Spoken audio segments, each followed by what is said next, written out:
Hello and welcome to Living Well Today. I'm Angela and your host and creator and guide for the next 30 minutes.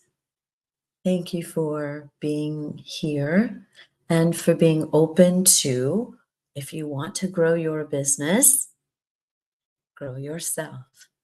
That's the topic for today. That's our theme. And oftentimes people see if they're a business owner or a leader in a business responsible for sales development, responsible for growth in their department, they strategize, they look to set a vision and a strategy, which is all important. That's important to have um, a dream and a goal and a deadline for that. Intentions around that. We'll talk a little bit about the difference between goals and intentions. We're also going to cover, okay, so what does that mean? So I'm going to set a strategy and a vision for myself. Because if you want your business to grow, you and your business, whether you own the business or you are a leader or responsible within that business for growth,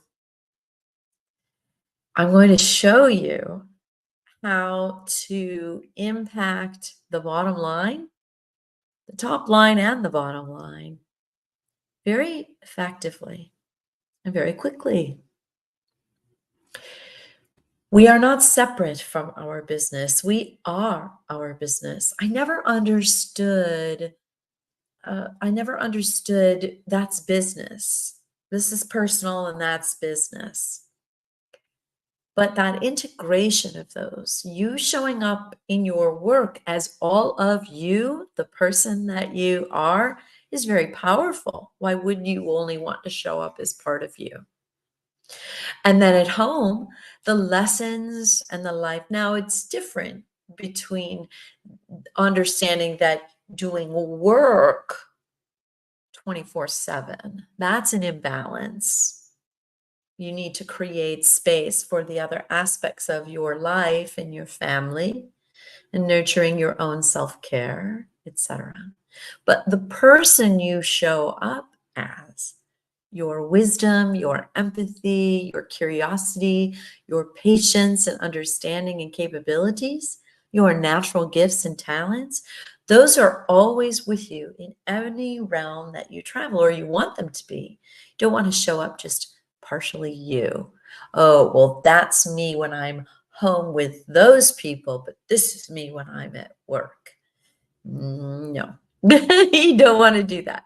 So you want to bring all of you to bear. So we're going to talk about that integration.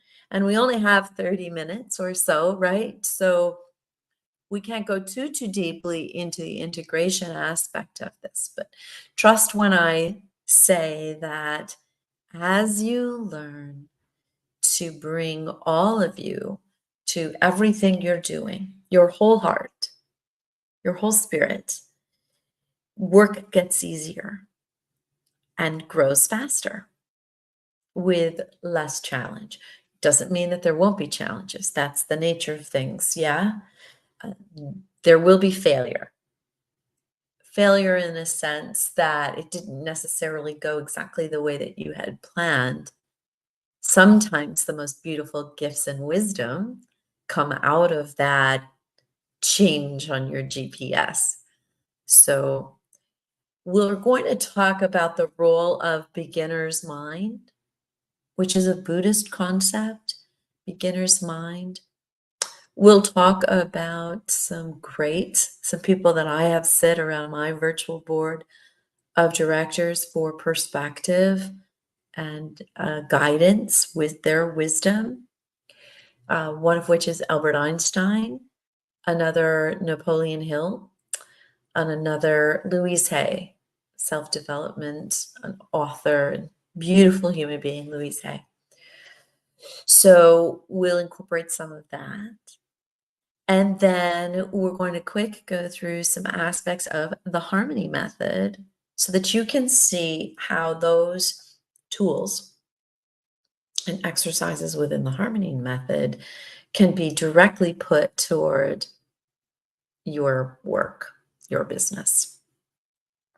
The harmony method is something I created through my own direct experiences with my own growth, both in my work and as an individual, as a woman, as a teammate, as a partner, what I've learned through that process, and simply because I strongly believe in the power of our own voice and what it can teach us.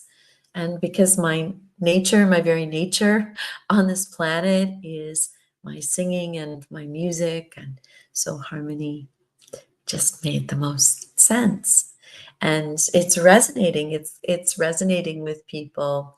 The comments that I get, the emails, the texts, etc., the phone calls, I thank you for that love and support and for your openness to evolve. So I want to start with a quick true story. I have some very dear friends of mine of 30 years, 35 years almost, that she just received her notice this past week, certification, that she got certified by New York State as a women's business enterprise. So now it's always been a women's business enterprise since 2002, since she took over from her dad as CEO. But it's quite an arduous process to prove that you are a woman business enterprise. And by doing so, there are so many benefits to having that designation. But beyond the surface of it, took, I think, over a year or close to a year, and just interviews and paperwork. And so that's the tactics of it. But here's the strategy, the inner work, the inner strategy of how my friend evolved, I believe. And she may not look at it directly like this right now because she's so focused on the tactics of this designation. She's always been passionate. It's like her work in the business. She's been doing it since she was 10 years old with her dad, working side by side with her dad. She's an artist, and that's second nature. What wasn't second nature is her really stepping into her own full power and recognition of the role and the impact. It's her nature to say, teamwork, we're doing this together, which is so wonderful, right? But this certification process required her to step up in a whole new way and really codify and recognize for herself the fullness and her capabilities and what she really does touch and impact on a day-to-day basis as CEO. So it's a wonderful growth process for her. And in order for her, she really had to ask some challenging questions of herself and stay committed to this process and be willing to fully step into it and embrace it. And so in order to grow her business, right alongside that, she was growing herself. It's wonderful. And I can promise, I can guarantee she will never look at her role and her business in the same way. It's like when you step in the river, the old metaphor of you're never the same and the river's never the same. You could step in that same river 20 minutes later, an hour later, a day later, a week, a month, a year later. It's not the same river, and you're not the same person.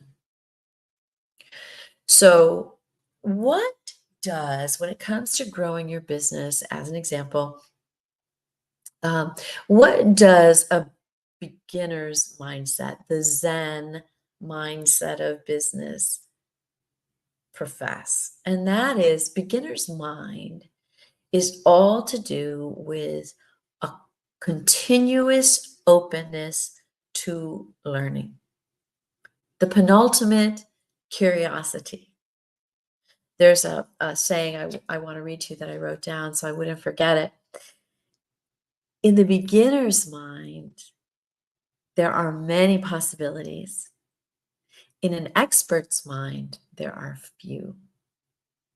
Now, that does not mean, of course, if you've garnered a certain level of expertise and wisdom through time and through effort and direct experience, yes, of course, you have that to apply. But this is a state of mind. These aren't initials after your name. This is a state of mind, a state of heart, of always open to learning and seeing something from a new, fresh perspective. It's literally like waking up in the morning and erasing the chalkboard and saying, that is all muscle memory. The things that I know that I've practiced for 40 years, it's muscle memory. Now I'm clearing the slate, I'm clearing the decks to see what new ideas and perspective and creativity and resourcefulness can come my way. Does that make sense? So a morning wake up affirmation, you're going to go through the harmony method. You're going to practice presence here and now. That's the H of harmony. Appreciation. I so appreciate my team. I so appreciate the work I'm able to do in the world, the customers I'm able to impact and help. I so appreciate the resources and the revenue and all of the technology, all of the things that come to bear, the talent I'm surrounded with. I'm so appreciative of the breath in my lungs, the air in my lungs, the food on my table, the shirt on my back, the sun on my face. So practicing appreciation is really important. And that, what am I going to learn today? What can I learn? That's beginner's mind. And it is though you have this ongoing openness and sense of wonder. See through the eyes of a child. There's something that I posted a couple weeks ago, I think, where I talked about the first half of our life is learning to be an adult. The second half of our life is learning to be a child. And what does that mean? That means that essence, that essence of curiosity and wonder, sense of wonder, which ignites your imagination, which brings you more ideas and resources and aligns with the right people around you and with you and on your path to support the growth of you and therefore the support the growth of your business. Who couldn't use fresh perspective? Who couldn't use more ideas? Creativity has seemed to dwindle in the workplace. Well, these exercises and everything we talk about in the word of the week, etc., are moonlight moments, even as you reflect back on the quality of your day. They're all to create sense of wonder, sense of self. And the stronger you have sense of self and a growing, evolving, adaptable, changing, open, curious self, guess what shows up in your business? It opens your business to the possibilities. And I'm going through a lot of this right now because I'm transitioning my work. I've been very, very heavy in marketing and PR and social, etc., for a really, really long time. And I really feel strongly about this need. And that's what gave birth to the Harmony Method. I feel strongly about this need of creating more resilience and ease and satisfaction within the workplace for my clients, certainly for myself, for my clients, and for their customers and clients, et cetera, et cetera. So Napoleon Hill, Think and Grow Rich, Napoleon Hill is a wonderful resource. You must read that book. Anyone should read that book, but a business owner it's an absolute. Talks about the power of mastermind. It's the origination of, well, there was way before Napoleon Hill. He created it in a form called Think and Grow Rich, but the idea of convening. Philosophers did it all the time in ancient Greece and Rome, etc. But convening with like-minded or similar-minded, similar visioned people that are at a particular level of awareness, of consciousness, and ideally, those surrounding yourself with people who know more than you do about a particular subject. Uh, I've had more than one client over the years say to me, if I could just, clone me, if I could just have more me's. You don't want more yous. Why would you just want the same thinking and the same doing and the same being and the people around you? That means you always stay the same. You want people who grow you, who challenge you, who open you up to new perspectives, who bring different talents. John F. Kennedy knew this. Bobby Kennedy knew this. Any of the greats, any of the great leaders, Nelson Mandela, Gandhi, Richard Branson, the power of people that you surround yourself with. Walt Disney. Now, he was the key imaginator, but he knew he needed mega talent around him. Steve Jobs couldn't get it all done by himself. He was the key imaginator, but he couldn't get it all done. So surrounding yourself with people that are smarter than you, that's masterminding. And Napoleon Hill introduces that concept very strongly. But he also says, here are some of the other tenets for growth in your business and having a successful business, that you have to have desire. So as a leader, how do you fuel your desire? Could be on the golf course.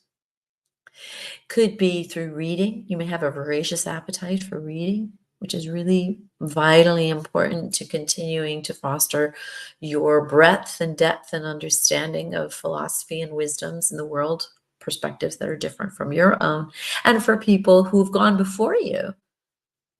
Condense your learning curve. Learn from models. I call them MOEs. I got that from my mentor. Was not mine. Models of excellence. Who do you look to and say, what aspects of them work for me and that I want to grow into? I want to grow into a bigger pair of shoes.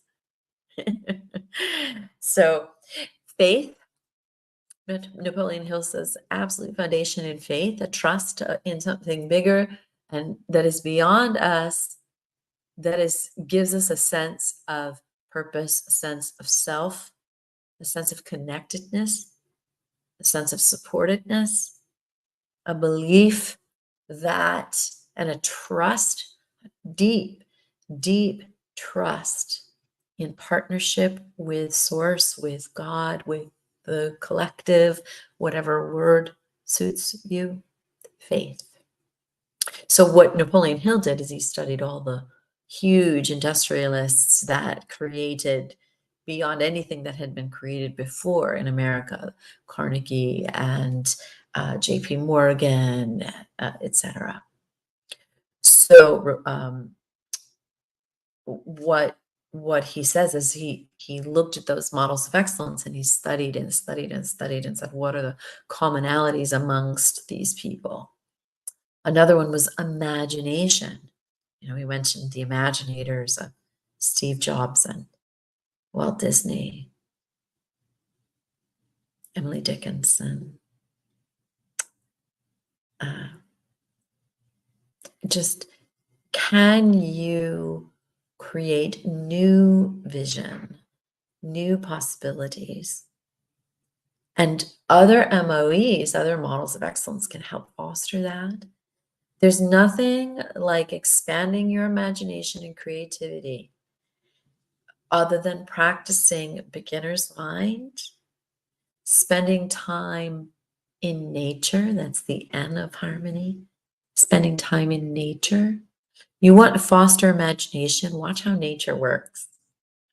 Because it's a reflection, it's a mirror, M of harmony. It's a mirror back to us, for us to see anew, to see what's possible within ourselves. And finally, another, there are many more, but another is persistence. Persistence, of course. Einstein says, embrace you absolutely the secret sauce to your own evolving and prosperity and success in your business. You must embrace curiosity. So the learned, and this is the challenge we have in our healthcare system, why it's so broken in so many ways. The learned, or in our academia, professors, they learned a subject, they mastered, past tense, or became an expert in a particular subject. And once that happens, the heavens close to them. The entire bank of universe of knowledge is within them. That's it. That's all I need to know. I don't need to learn anything new.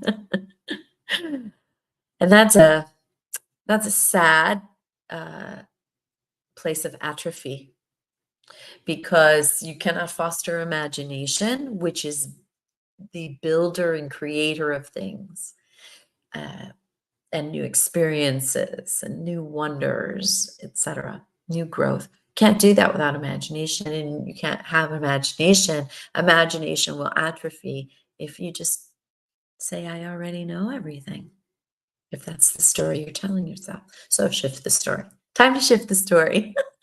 Okay? Leadership and growth, it's always an inside job first. How do you embrace curiosity? You ask questions. The answer is always in a better answer. Want a better answer? Ask a better question. And that's from Einstein. That's also from Napoleon Hill. That's from McKinsey and Bain and any of the best paid consulting firms in the world. Why does McKinsey get paid what they get paid? Because they ask better questions. So you can't, inevitably, you're going to get better answers. You have this ongoing, you embrace curiosity through seeking to understand.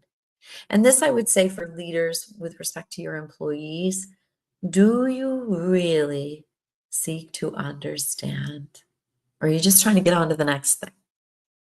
Are you practicing presence? Here and now, presence. Just me and you, right here, right now. Because in that presence, real magic can happen. And when your employee or your customer feels that kind of attention and intention and focus and feels that energy from you, they know it. They may not be able to articulate it, but they feel it. So practicing presence, how can, let's say, your customer service team, how can your people or your sales team, how can they be uber present and paying attention and leaning in and listening and learning to better serve that customer if they are not present? If they're running a task list through their mind of all the different meetings, deadlines, hamster wheel. How, they're over here checking an email, how can they be present, leaning in, listening, engaged, involved, truthful?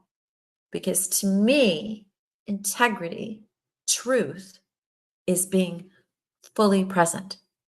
And I understand, I'm not saying it's a perfect system, and none of us are perfect. What I'm telling you is presence is perfect. When you have presence, that's perfection. That's what you're seeking. That's what I'm seeking. And we get pulled out of that presence by the tasks lists, by the 3 children and our partner and bills and budgets and deadlines and meetings and concerts and soccer games. And we get pulled out of that presence. But in that presence is where your full power is. So you can continue to operate splintered,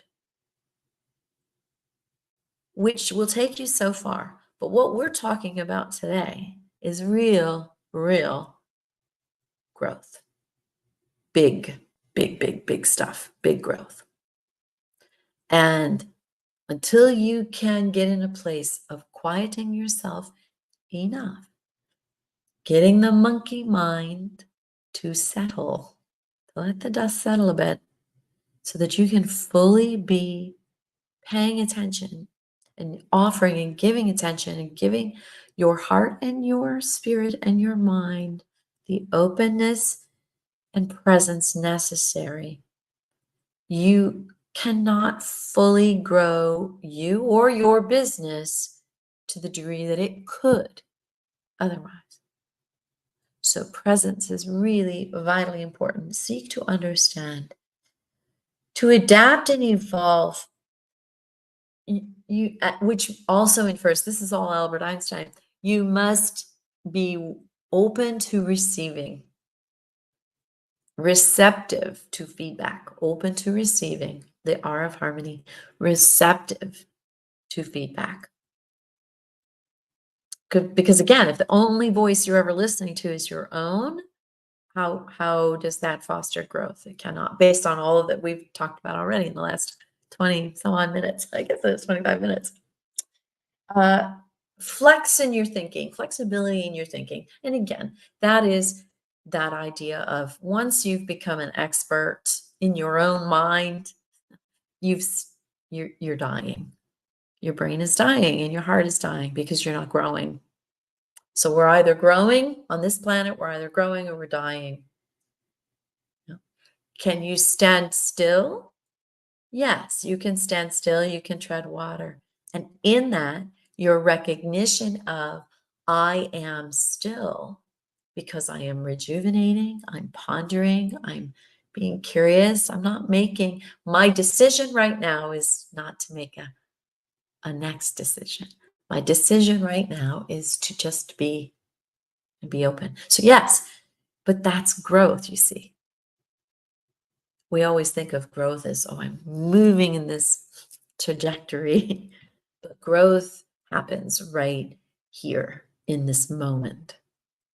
So while it is smart and strategic to set deadlines and frameworks for things, otherwise things too loose, it's like a garden that just runs wild. Sometimes you love a wild garden.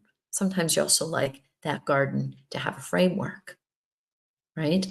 So sometimes it's good to let things go and to just have an open general intention of growth. Other times it's very helpful to have certain things put into containers and to a framework. And you can measure it. And you can watch it and you can evolve it and you can change it. But that balance of having that openness with structure is what we're talking about. So growth, you're growing or you're dying. So seek to understand and have a flexibility in your thinking, and you'll be surprised, I think, by what you can learn and what you can become. So presence, we talked about that, the power of the present moment. When you wake up, when you go to sleep, and even throughout your day, be mindful of the story you're telling yourself. Be mindful of the words you're using. If you want to grow your business, adopting a growth mindset and heart set, it's all not just about what's happening here. Sometimes that gets us in trouble, right? When we're all up here in our head all of the time. I have a program called Beauty and Brains in banking. And I created it out of one particular client that I worked with in banking. I've worked with many clients in finance and banking, but this one client, I saw how much in their hearts they wanted to learn and expand and couldn't get out of their own way. So, but very, very smart people. So beauty and brains, head and heart, yin and yang, the connectedness of the two, dropping out of your mind, your head, your brain, and getting into your heart. Okay. So if you wanted to, from a business perspective, in some ways you could say, this is tactics and this is strategy. This is bigger picture and this is the details. And one without the other, well, but if I had to take only one, I would always take heart. because the heart never lies to you. And that's always the place to begin. So be mindful of the words that you use. Are you using empowering words with your team? So are you practicing presence, the H, the here and now of harmony? Are you practicing appreciation for the team and the other leaders that you have around you and the resources that you have and the gifts and your beautiful family and your home? Are you practicing appreciation for those things? Are you open to receiving feedback?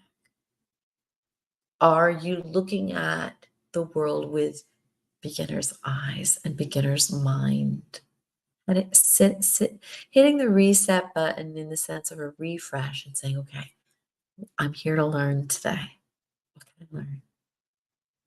So the prayer for this, the affirmation, the prayer is, I am that. I am curiosity. I am imagination. I am openness. I am so open to learning, to becoming, to growing. And I'm so ready to release and forgive, because forgiveness, believe it or not, forgiveness in your business, people go, huh? Yeah, that client, oh, they stiffed me for this bill, or they fired me, or this boss fired me, or whatever it might be, or someone got one up on you. Louise Hay once said, never understood, like I always thought business, that we are here in business to bless and prosper one another. This idea of getting one up on somebody else, beating them, that's not a joyful way to live. Doesn't sound like a joyful way to live. And I can tell you this, if you're always looking to get one up, trying to beat someone else, you're always going to feel one down and beaten up yourself. So why not try something new? Right? Beginner's mind. Why not say, oh, business, I'm here to bless and prosper people? Yeah, yes. Here to bless and prosper people. You, your family, your employees, your customers, your clients, your patients, you are here to bless and prosper people. You are not here to collect a paycheck. And when you bless and prosper people, the paycheck just comes. Okay? So it's, if we'll get more, we need more money. Once we have more money, we'll invest in well-being for our employees. Once we get more money, we'll invest in that lounge. Once we get more money, we'll, invest in childcare for our employees, whatever it might be. Here's the thing, flip that. Find what? When you set that in your mind and you allow your imagination to run open-minded, watch the answers that come to you about how you can do and be and do that now. And then the money comes to support it. So bless, we are here in business to bless and prosper one another. Louise Hay, I love that. That's your mantra for this week. Watch my words of the week, the moonlight moments when they come. And please subscribe to my YouTube channel and all of these shows. This is episode 26. Yeah. It's amazing that I've done that. 26 weeks, half a year I've been doing this. That's pretty cool. Go and watch some of these other programs, because you'll start to see the patterns and how they link together to support, how they support me, how they can support you. That is my wish, to bless and prosper you and yours. Much love to you. We'll see you next week. Have a beautiful Easter. Open up. Be present. Be in appreciation and gratitude for the beauty around you. Very, very special weekend. Bye for now. For living well today, I'm Angela. I'll see you next week.